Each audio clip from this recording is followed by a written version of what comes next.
البدع والأهواء، أهل البدع العقائدية وأهل البدع السياسية. نقول بيننا وبينكم السلف، بيننا وبينكم الكتب، كان فيقول البدع بيننا وبينكم. Bismillahirrahmanirrahim. Alhamdulillahilladzi arsala rasulahu bil huda wa dinil haq liyudhhirahu 'alad dini kullihi wa kafaa billahi syahida. Wa asyhadu an la ilaha illallah wahdahu la syarika lah iqraran bihi wa tauhida. Wa asyhadu anna Muhammadan 'abduhu wa rasuluh sallallahu alaihi wa ala alihi wa sallama tasliman mazida la nabiyya ba'da. Ikhwani fid din, a'azani wa azzakumullah jami'an. Kita lanjutkan bacaan kita terhadap syarah al-wajibat al-mutahattimat, yang mana pelajaran terakhir kita sudah selesaikan pembatal keislaman yang ke-8, yaitu menolong atau membantu orang-orang musyrikin memerangi kaum muslimin. Karena membantu orang musyrikin atau menolong orang-orang musyrikin untuk memerangi kaum muslimin itu sangat berbahaya sekali. Oleh karena itu Allah Subhanahu wa taala menghukumi orang yang berloyalitas dengan mereka, orang kafir, tentunya untuk memerangi kaum muslimin, maka mereka adalah orang-orang yang telah divonis termasuk bagian daripada orang-orang kafir tersebut, dalam artian terjatuh dalam kekufuran wal iyad billah. Naam. Sekarang pembatal keislaman yang ke-9. Qala al-muallif asbahullah at-tasi'u, pembatal keislaman yang ke-9, man i'taqada anna ba'dhan nasi yas'uhu al-khuruj an syari'ati Muhammadin sallallahu alaihi wa ala alihi wasallam kama wasi'al Khadir al-khuruj an syari'ati Musa alaihi salam fa huwa kafir. Ini hati-hati. Ini sering dipakai oleh sebagian orang-orang sufiyah. Artinya barang siapa yang meyakini bahwasanya sebagian manusia boleh keluar memberontak dari syariat Nabi Muhammad SAW sebagaimana keluarnya Nabi Khadir dari syariatnya Nabi Musa alaihissalam. Jadi mereka main kias. Nah, sebenarnya kias itu enggak masalah, barakallahu fikum. Kias itu boleh-boleh saja. Namun kias yang mana? Kias yang sahih. Karena kias yang sahih itu hujjah. Karena hujjah itu adalah Al-Qur'an, As-Sunnah, ijma', kias yang sahih. Adapun kias yang batil itu adalah pertama kali yang membuat adalah iblis laknatullah alaih.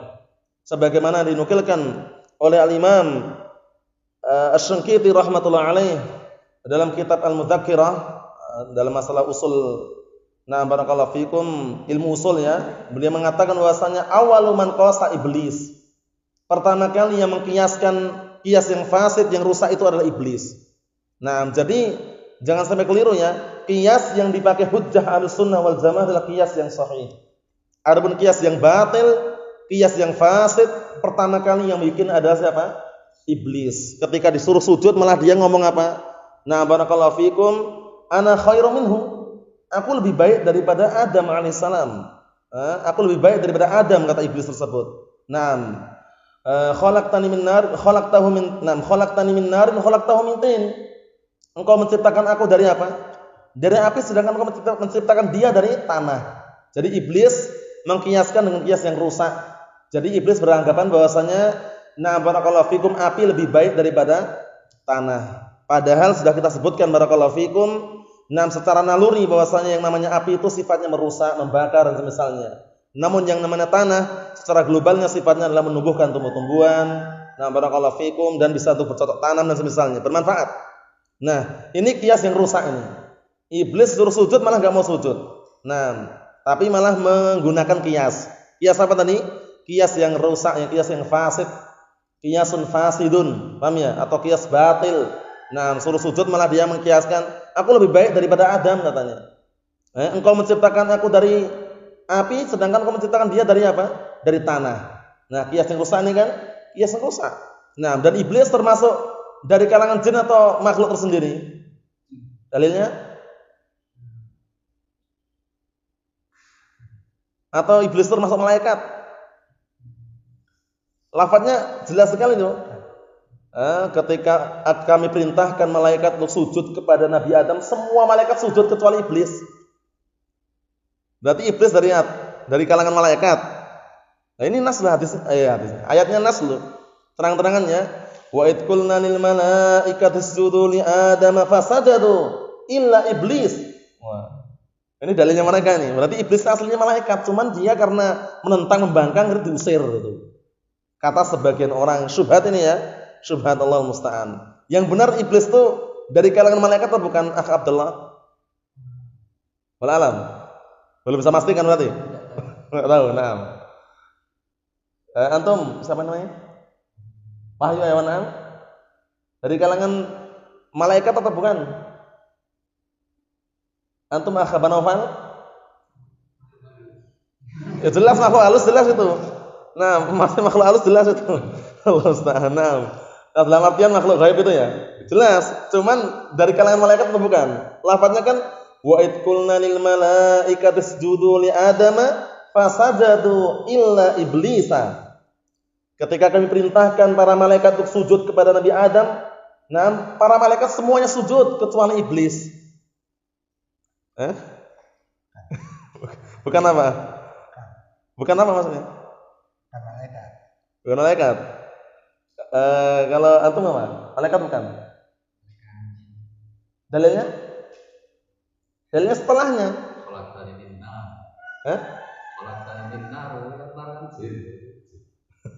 Itu bisa juga, cuma ada yang lebih terang-terangan lagi. Itu bisa juga. Ya, cuman ada yang lebih jelas lagi. Ada yang mau menyebutkan? Ayat lanjutannya tadi, lanjutannya ya. Wa id qulna lil malaikati isjudu li Adama fasajadu illa iblisa wa kana minal jin. Nah, wa kana minal jin fa fasaqa an amri rabbih. Jadi ayat itu bukan separuh aja ya, dilanjutkan lagi. Nah, untuk batas syubhat mereka. Nah, mereka bacakannya separuh tok sampai illa iblis. Wah, berarti iblis aslinya malaikat katanya. Cuman karena dia bangkang, nolak, menentang, akhirnya diusir dari surga katanya gitu. Allah musta'an, itu keliru ya. Dilanjutkan lagi, illa iblisa wa kana minal jin. Kecuali iblis, dia termasuk jin, tapi fa fasaqa an amri rabbih. Dia kufur, menolak dari perintah Rabbnya. Paham ya? Nah, barakallahu fikum. Jadi jin itu ada yang jahat, ada yang tidak. Seperti manusia. Oleh karena itu pembebanan syariat berlaku kepada sakolain jin dan manusia itu. Wa ma khalaqtul jinna wal insa illa liya'budun, jin dan manusia. Jadi jin itu ada yang kafir, musyrik, ada yang munafik, ada yang zindik, ada yang hizbi enggak kira-kira ini? Ada juga. Ya macam-macam. Makanya yang namanya jin itu seperti manusia dari sisi pembebanan syariat. Dari sisi pembebanan syariat, tapi kalau alamnya jelas beda. Kalau kita alam zahir yang nampak, kalau mereka alam ghaib yang kita tidak bisa melihatnya walaupun mereka melihat kita. Nah, barakallahu fikum. Jin yang sunni salafi juga ada. Kita enggak bisa dalam arti enggak bisa mengingkari. Karena dalam masalah pembebanan syariat itu sifatnya umum, jin dan manusia. Nah, mungkin kita sekarang kajian taklim seperti ini, mungkin enggak jin itu ada. Mungkin, jangan pastikan, mungkin ada. Paham ya? Mungkin. Cuman kita tidak bisa melihat mereka. Nah ini cuma sekedar barakallahu fikum gambaran bahwasannya sebagian sufiyah barakallahu fikum mereka berkeyakinan bahwasanya diperbolehkannya keluar dari syariat Nabi Muhammad, mengkiaskan Nabi Khadir aja keluar dengan dari syariat Nabi Musa katanya. Nabi Khadir aja tidak mau taat dengan Nabi Musa. Nah, dikiaskan dengan itu padahal kias yang rusak itu. Jawabannya nanti ada jawabannya. Nah, barakallahu fikum bahwasanya Nabi Khadir nabi tersendiri, Nabi Musa juga nabi tersendiri. Mereka masing-masing Allah Taala berikan wahyu kepada mereka dengan syariat tersendiri. Paham ya? Oleh karena itu tidak diwajibkan Nabi Khadir mengikuti syariat Nabi Musa. Nabi Musa juga tidak diwajibkan mengikuti syariat Nabi Khadir. Paham ya? Karena nabi-nabi sebelum Nabi Muhammad itu kalau diutus untuk umat terkhusus, dalam artian umat khusus, umat ini. Tapi Nabi Muhammad SAW apa? Wa bu'istu ilan nasi kafah. Aku diutus untuk seluruh manusia. Mau tidak mau kalau ada nabi lagi, misalkan ya, ada lagi itu harus taat dan tunduk di bawah syariat Nabi Muhammad SAW. Bukti Nabi Isa alaihissalam nanti di akhir zaman turun enggak? Di akhir zaman turun, menumpas Dajjal. Turunnya sebagai nabi baru atau pengikut Rasulullah? Pengikut Rasulullah. Nah, menunjukkan bahwasannya Rasulullah itu utusannya umum. Sebagaimana datang dalam sebuah hadis, wa kana an-nabiyyu sallallahu alaihi wasallam yub'atsu ila qaumihi khassah wa bu'itsu ila an-nasi kaffah. Dahulu para nabi itu mereka diutus kepada kaum secara khusus, misalkan Nabi Nuh pada kaumnya, misalkan Nabi Musa pada kaumnya, khusus itu loh. Nah, wa bu'itsu lan nasi kafah. Sedangkan aku diutus untuk seluruh manusia, seluruh dunia ini. Paham ya? Nah, barakallahu fikum. Bahkan Indonesia ini dulu pun juga masuk dalam apa? Lingkupannya, cuman namanya apakah Indonesia atau bukan wallahu alam. Kan itu. Jelas enggak? Hah? Maksudnya yang jelas itu masuk loh. Wilayah ini masuk itu loh. Masuk dalam apa? Dalam barakallahu fikum hafizakumullah kawasan daripada barakallahu fikum kenabian sallallahu alaihi wasallam dalam artian mencakup seluruhnya. Nah, barakallahu fikum itu seperti itu. Jadi enggak cocok kalau mereka mengkiaskan. Nah, kenapa enggak cocok? Karena nabi aja kalau seandainya ada, itu aja nanti kalau seandainya turun dan ada itu pun harus mengikuti syariat Rasulullah. Kalian yang bukan nabi kok malah mengikuti. Paham ya? Ya enggak? Yang kalian manusia biasa kok malah beralasan kita boleh keluar memberontak, enggak boleh juga kita enggak taat dengan syariat Rasulullah. Lah dalilnya mana? Nabi Khadir aja enggak mau taat dengan Nabi Musa. Nah, ini kias apa namanya? Kias yang fasid, yang rusak. Kias yang rusak itu enggak boleh dipakai hujjah. Hujjah itu kias yang sahih. Kias sahih itu macam-macam bentuknya, bisa dipelajari dalam kitab usul, di antaranya kias aulawi. Kias aulawi itu contohnya ya. Contohnya makhluk itu melihat, mendengar sempurna enggak? Sempurna itu makhluk kan? Apalagi Allah Subhanahu wa taala lebih sempurna lagi itu loh. Nah, ini namanya kias aulawi. Lebih aula lagi, lebih pantas lagi Allah Subhanahu wa taala barakallahu fikum untuk disifati mendengar dan melihat.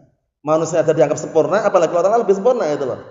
Nah, barakallahu fikum seperti itu. Kemudian dia juga ada kias yang lain misalkan.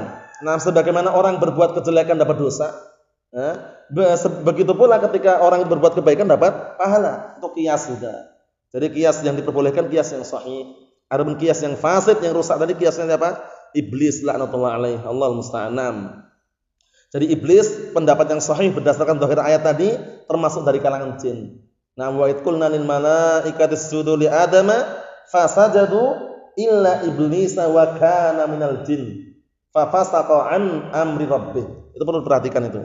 Karena apa? Karena barakallahu fikum biar orang itu misalkan berhujjah, berdalil itu tidak sepotong ayat, dilanjutkan sampai selesai, biar tahu itu loh. Nah, Allahu musta'an.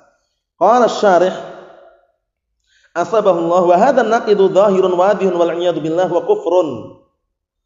Dan pembatal ini sangat nampak sekali dan jelas, dan perlindungan itu hanya kepada Allah Subhanahu wa taala, wa kufrun, dan kekufuran. Mu'taqiduhu adhar minasyamsi fi wasti an-nahar. Yang meyakini dan keyakinan seperti ini itu lebih nampak, lebih jelas barakallahu fikum daripada matahari di siang hari. Nah, jadi terang sekali jelas itu loh. Nah, jelas penyimpangannya kalau sampai meyakini seperti ini. Wal adillatu ala dzalika minal kitab was sunnah katsiratun jidda. Dalil mengenai hal tersebut dari Al-Qur'an dan As-Sunnah itu banyak sekali. Ashhar min an tudkar, dan barakallahu fikum atau lebih banyak, lebih masyhur kalau seandainya disebutkan, wa aktsar min an tuhsar, dan lebih banyak lagi kalau dibatasi. Jadi enggak terbatas lah istilahnya itu. Banyak sekali. La takhfa illa 'ala man a'mallahu basiratahu wa tamasa 'ala qalbih. Tidak asing lagi. Kecuali orang yang sudah Allah Taala butakan basirahnya, pandangannya dibikin buta dan telah tercabut atau terhapus di dalam hatinya, barulah orang itu enggak tahu. Nah, barakallahu fikum. Itu globalnya seperti itu karena nampak sekali ya, kiasnya enggak benar ya. Karena Nabi Khadir alaihissalam dalam surat Al-Kahfi kisahnya bisa dilihat sendiri, serta tafsirannya, Nabi Khadir alaihissalam punya syariat tersendiri. Nabi Musa alaihissalam juga punya ilmu tersendiri, wahyu dari Allah Subhanahu wa taala. Sehingga masing-masing tidak diharuskan mengikuti satu sama yang lainnya. Paham ya? Berbeda dengan syariat Nabi Muhammad SAW yang umum sifatnya. Kafah. Sehingga mau tidak mau harus tunduk di bawah syariat Rasulullah kalau seandainya ada Nabi lagi. Oleh karena itu pendapat yang sahih, Nabi Isa alaihissalam turun di akhir zaman, itu pun bukan Nabi yang baru, namun sebagai umat Rasulullah SAW. Maksudnya ya? Faman i'taqada anna ba'dhan nasi yas'uhu al-khuruj ay lahu an yakhruj. Maka barang siapa yang meyakini bahwasanya sebagian manusia diperbolehkan untuk berontak atau keluar. An syariati Muhammadin sallallahu alaihi wasallam, yaitu diperbolehkan untuk keluar atau memberontak dalam artian menolak gitu ya, dari syariat Nabi Muhammad SAW, au dhannal istighna anha, atau dia beranggapan sudah cukup lah, enggak perlu lagi dengan syariat Rasulullah itu misalkan. Beranggapan seperti itu, au raghiba fi khuruj anha, atau dia enggak keluar cuman senang kalau seandainya keluar. Dia enggak keluar dari syariat Rasulullah, cuman kalau seandainya keluar tuh dia senang gitu loh. Dia senang, bangga itu. Faqad khala'a ribqatal Islam min unuqihi, sungguh dia telah melepas ikatan keislaman dari lehernya. Allah maksudnya dia sungguh telah terjatuh dalam kekufuran wal iyad billah. Ini hati-hati barakallahu fikum. Na'am. Karena sudah dikasih ultimatum. Allah Subhanahu wa taala mengabadikan dalam Al-Qur'anul Karim, "Falyahdharil ladzina yukhalifuna an amri an tusibahum fitnah aw yusibahum 'adzabun alim." Maka hendaknya berhati-hati orang yang dia itu menyelisih daripada perintah Rasulullah, syariat Rasulullah, sallallahu alaihi wa ala alihi wasallam, akan ditimpa padanya sebuah fitnah, bala, petaka, bencana, paham ya? Ujian yang sangat besar, atau akan ditimpakan padanya azab yang pedih. Itu balasan bagi orang-orang yang berseberangan atau istilahnya menyelisih daripada syariat Rasulullah sallallahu alaihi wa ala alihi wasallam. Kemudian juga setelah ada petunjuk dari Rasulullah, petunjuk dari Allah Subhanahu wa taala dan Rasulnya, justru dia apa? Barakallahu fikum, berpaling dari petunjuk tersebut, mencari jalan yang lain. Itu hati-hati. Allah Subhanahu wa taala berfirman, "Wa man yushaqiqir rasula min ba'di ma tabayyana lahul huda wa yattabi' ghayra sabilil mu'minin nuwallihi ma tawalla wa nuslihi jahannam wa sa'at masira." Artinya, dan barang siapa yang dia itu menentang Rasul, menolak, menyelisih Rasul, sallallahu alaihi wa ala alihi wasallam, min ba'di ma tabayyana lahu huda, setelah jelas di hadapannya petunjuk, dalil di hadapannya, Al-Qur'an di hadapannya, As-Sunnah di hadapannya, dia paham, kok malah berpaling, akhirnya apa? Wa yattabi' ghaira sabilil mu'minin. Ini, wa yattabi' ghaira sabilil mu'minin, justru dia mengikuti jalannya selain jalannya kaum mukminin, padahal yang benar itu adalah jalannya kaum mukminin. Al-Quran Sunnah sudah tahu di hadapannya dalil, argumen yang kuat, kok dia malah mencari jalan yang lain. Apa? Nuwallihi ma tawalla, kata Allah Ta'ala. Allah SWT akan berpaling dari apa yang dia berpaling. Kemudian wa nuslihi jahannam wa sa'at masira, dan kami pun akan campakkan orang tersebut ke dalam neraka jahannam, yang mana neraka jahannam sejelek-jelek tempat kembali. Dalil berikutnya, tidak layak seorang mukmin maupun mukminah apabila Allah dan Rasulnya telah menetapkan sebuah perkara atau sebuah hukum, kemudian mencari pilihan yang lain. Sudah sering tak sebutkan dalilnya nih. Ayo, bismillah. Ingat enggak? Dalam surat Ahzab. Ingat? Ingat, antum? Abdullah? Akh Abu Bakrin? Belum? Surat Ahzab. Bagian paling atas itu. Maksudnya barisan atas. Wa ma kana, gimana sebutnya?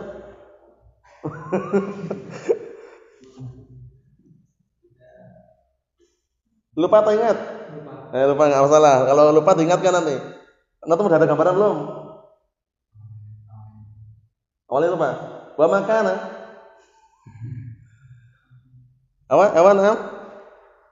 Abdullah? Lanjutkan. Wa ma kana lil mu'minin wala mu'minatin idza qadallahu wa rasuluhu amran ay yakuna lahumul khiyaratu min amrihim. Wa may ya'sillaha wa rasulahu faqad dhalla dhalalan mubina. Artinya, tidak selayaknya bagi seorang mukmin lelaki maupun wanita apabila Allah dan Rasulnya telah menetapkan sebuah perkara, sebuah hukum, kemudian dia mencari pilihan yang lain. Mencari pilihan yang lain yang sesuai dengan hawa nafsunya, itu enggak layak. Surat terkan ini sunnah, ini bid'ah, ditetapkan ini adalah syirik, ini tauhid, kok dia malah mencari pilihan yang lain, itu enggak layak bagi seorang mukmin lelaki maupun wanita. Wa may ya'sillaha wa rasulahu faqad dhalla dhalalan mubina. Barang siapa yang bermaksiat kepada Allah dan Rasulnya, sungguh dia telah sesat dengan kesesatan yang nyata. Jadi kita harus berhati-hati barakallahu fikum. Jangan sampai seperti orang-orang yang modern seperti ini. Berdalilkan dengan qiyas yang rusak, akhirnya dia menentang atau keluar dari syariat Rasulullah sallallahu alaihi wa ala alihi wasallam. Wa hadzal naqidu, dan pembatal ini innama ya'taqiduhu ghulatus sufiyah wa asbahuhum. Artinya Pembatal ini yang meyakininya kebanyakannya hanya saja apa? Dari kalangan sufiyah yang ekstrim. Ekstrim itu berarti garis keras istilahnya. Paham ya? Wa asbahum, dan yang serupa dengan mereka. Kenapa kok ekstrim? Mereka itu punya tingkatan-tingkatan. Kalau seperti kita ini masih dalam artian dikatakan tingkatan apa? Syariat atau tariqah istilahnya gitu ya. Nah, barakallahu fikum, kemudian nanti hakikat. Nah, kalau udah ma'rifah, jangan tanya. Kalau sudah tingkatan ma'rifah itu jangan tanya lagi udah. La yu'mar wa la yunha katanya. Enggak dilarang, enggak diperintah, bebas sudah. Pembebanan syariat di mana? Hilang dah. Paham ya? Jadi jangan sampai kita barakallahu fikum istilahnya tertipu dengan mereka ya. Nah, ditanya Ustaz, salat di mana Ustaz? Enggak pernah salat jamaah sama santrinya. Kalian tuh enggak tahu, kamu salatnya di Mekah tiap hari katanya. Macam-macam kisahnya itu ana baca di artikel Arab itu ada juga model seperti itu. Nah, barakallahu fikum, ada juga kisah-kisah yang lain yang intinya itu kalau kita dengar itu tertawa tapi gimana ya? Ya, enggak masuk dalam artian tidak sesuai dengan syariat intinya. Paham ya? Nah, ustadznya atau gurunya itu atau syekhnya itu sudah enggak mau salat lagi sama murid-muridnya. Lalu tanya salatnya ternyata di Mekah katanya, jamaah di Mekah. Nah, barakallahu fikum, Allahul musta'an. Yang jelas banyak yang namanya bisikan-bisikan syaitan yang terkutuk ya, karena kalau sudah sampai tingkatan ma'rifah itu kata mereka la yu'mar wala yunha, saqatat minhu takalif. Dalam artian enggak diperintahkan, enggak dilarang. Sudah hilang pembebanan syariat. Wajib sunnah itu enggak ada lagi sudah. Larangan enggak ada, bebas. Paham ya? Nah, terus bagaimana ciri-cirinya? Kata mereka ciri-cirinya kalau berpakaian compang-camping, sudah enggak pernah ganti lagi pakaiannya, rambutnya dipanjangkan, kemudian jalan di pinggir jalan misalkan. Itu jangan sampai dicela katanya. Itu bisa jadi wali min auliyaillah katanya. Dalam artian itu jangan dicela, jangan caci maki, bisa jadi wali itu. Paham ya? Wali daripada wali-wali Allah Subhanahu wa taala katanya. Nah, padahal wali itu syaratnya bagaimana? Harus beriman dan bertakwa gitu loh. Orang enggak pernah salat kok wali. Allahu musta'an. Nah, jadi perlu diperhatikan ya, apalagi yang bertapa di pinggir sungai dijadikan wali atau sunan apa? Nah, Allahu musta'an. Allahu musta'an. Jadi memang kalau kita tuh pandang secara ilmiah, secara ilmu itu memang kadang kita mau tertawa tapi bagaimana lagi gitu loh. Istilahnya seperti itu. Allahu musta'an. Wali itu syaratnya beriman, bertakwa. Orang enggak pernah salat, imannya mana? Ketakwaannya mana itu istilahnya? Allahu musta'an. Duduk ya kan bersila ya enggak. Kemudian bertapa di pinggir sungai sampai dilumutin. Kelihatannya kalau wudu kayaknya enggak ada itu ya istilahnya. Enggak. Allahu musta'an. Yang jelas jangan sampai kita tertipu. Kita lihat sini, alladzina dhahika 'alaihimus syaitan. Yaitu orang-orang sufiah yang ekstrim yang justru setan itu tertawa dengan mereka itu loh. Tertawa setan itu loh. Setan itu tertawa itu sebenarnya. Wa khada'ahum, dan setan itu menipu mereka. Wa zayyana lahum su'a a'malihim, dan setan menghias-hiasi di hadapan mereka apa? Jeleknya amalan-amalan mereka.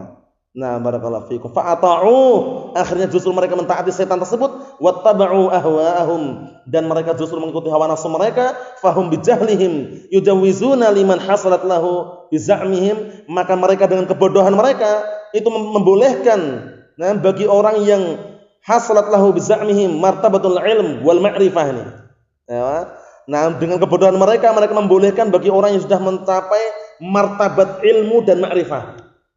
Jadi sudah tinggi intinya sudah tinggi itu. Nah, kadang bisa berjalan di atas air kan ya.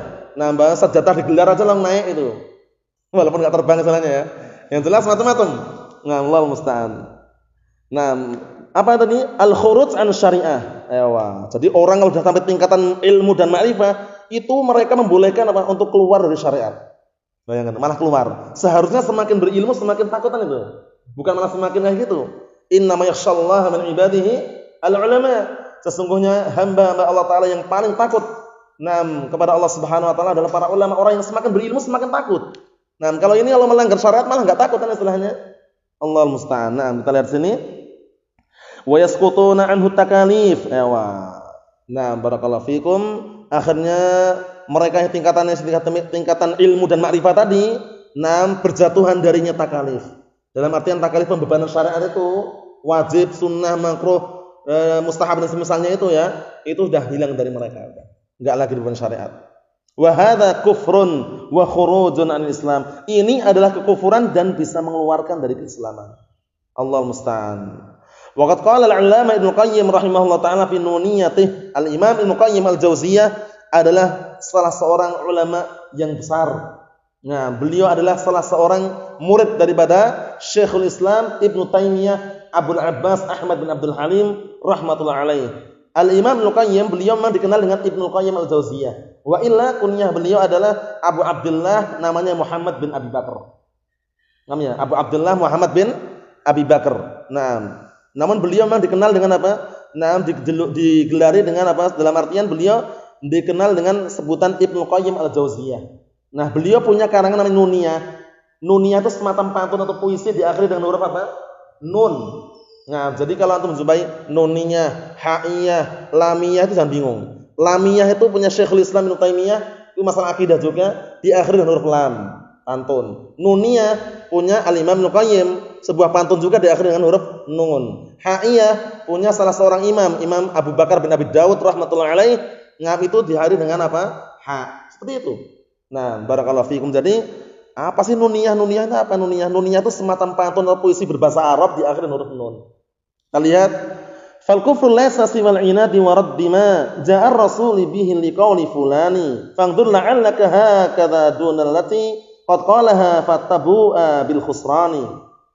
Kata beliau, kekufuran itu tidak lain karena apa? Karena inat dan juga menolak apa yang telah didatangkan oleh Rasulullah sallallahu alaihi wasallam, dikarenakan dia lebih mengedepankan ucapan si fulan.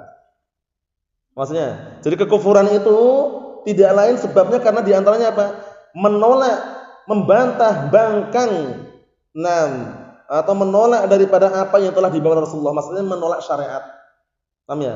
Menolak syariat disebabkan apa? Diantaranya qaul fulan, ucapan si fulan. Nah, karena apa? Karena ucapan si fulan itu jadikan hujah bagi dia gitu ya. Nah, malah mengedepankan ucapan si fulan daripada ucapan Rasulullah sallallahu alaihi wasallam. Ini sumber kesesatan. Berkata Imam Syafi'i rahmatullah alaih, sebagaimana dinukilkan oleh Imam Al-Khatib Al-Baghdadi dalam kitab Al-Faqih wal Mutafaqih, beliau mengatakan laqad dhalla man taraka hadits Rasulillah sallallahu alaihi wa ala alihi wasallam liqauli man ba'dah. Artinya sungguh telah sesat orang yang meninggalkan hadisnya Rasulullah sallallahu alaihi wasallam dikarenakan ucapan orang yang setelahnya. Jadi malah dia lebih mengedepankan apa? Mengedepankan ucapan orang-orang setelah Rasulullah daripada ucapan Rasulullah. Itu hati-hati. Sallallahu alaihi wa ala alihi wasallam, hati-hati. Nah, barakallahu fikum, karena sumber keselamatan itu adalah kita meniti jejaknya para salaf. Nah, para salafun saleh, generasi yang pertama itu sahabat, kemudian berikutnya yaitu tabi'in, kemudian berikutnya itu atba'ut tabi'in, dan kita berharap semoga termasuk orang yang wa man tabi'ahum bi ihsan ila yaumiddin. Termasuk orang-orang yang mengikuti mereka dengan cara yang baik hingga tegak hari kiamat. Berkata Imam Al-Hafidz Ibnu Hajar Asqalani rahmatullah alaih dalam kitab Fathul Bari, Al-Hafidz Ibnu Hajar namanya Ahmad bin Ali ya. Nam Ahmad bin Ali, Al-Imam Ibnu Hajar Asqalani rahmatullah alaih, beliau mengatakan fasaidu man tamassaka bima kana alaihi salaf wajtanaba ma ahdatsahu al-khalaf. Artinya orang yang bahagia itu, yang bahagia secara hakikatnya itu adalah orang yang senantiasa berpegang teguh dengan jejaknya para salaf. Nah, dan meninggalkan perkara-perkara yang dibikin oleh orang-orang belakangan, perkara-perkara baru yang tentunya berseberangan dengan syariat. Nah, barakallahu fikum, itulah kebahagiaan, barakallahu fikum. Nah, kita lihat sini, fangdur la'allaka hakadha dunal lati qad qalaha fatabu abil khusqani. Perhatikan baik-baik, jangan sampai ternyata antum atau kalian semuanya atau engkau seperti ini keadaannya, menolak syariat Rasulullah, akhirnya engkau pun akan kembali dengan kerugian. Allahul musta'an. Ini nasihat dari seorang imam, Imam Ibnu Qayyim Al-Jauziyah rahmatullah alaih, Abu Abdullah Muhammad bin Abi Bakar. Nah, barakallahu fikum. Dikit lagi, fa idza kana raddu ma jaa bihi Rasul sallallahu alaihi wasallam kufran, maka apabila menolak terhadap apa yang Rasulullah datangkan, menolak syariat maksudnya adalah kekufuran, fa kaifa bil khuruji an syariatihi bil kulliyah. Sedikit saja ya, menolak sedikit saja yang Rasulullah datangkan berupa syariat itu aja kekufuran, apalagi sampai keluar memberontak dari syariat seluruhnya. Enggak mau lagi, enggak peduli lagi, enggak butuh lagi dengan syariat Rasulullah. Nah, enggak butuh lagi dengan syariat Rasulullah sallallahu alaihi wasallam. Ini lebih parah lagi.